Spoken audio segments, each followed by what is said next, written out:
Hello parents and viewers, welcome to Common Core and Gifted Learning. This is Sneha. Today I will be giving you a presentation of folding lessons in Montessori.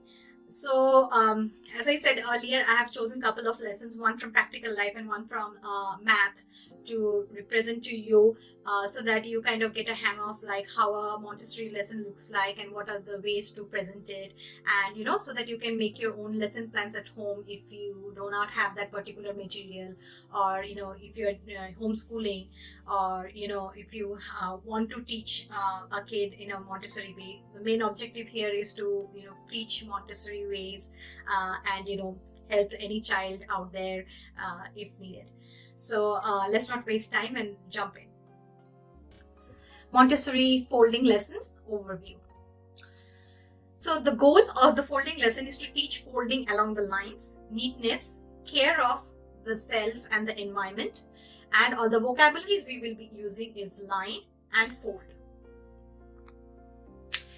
So in Montessori, we always use like 2 fingers to go about the lines. That's the tradition, and it's because 1 finger is kind of 2 reasons is kind of considered rude, and 2 fingers gives a more prominent way of looking things. And in Montessori, we always go anything from left to right and top to bottom, because that's the way they will be reading things later on, say passages or paragraphs.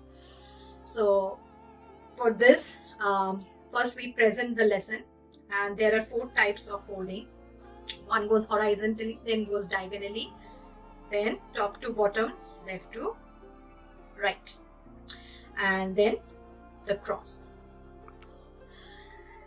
So with 2 fingers, we slide on the line, the dotted line, to show them the place from where the folding is supposed to take place.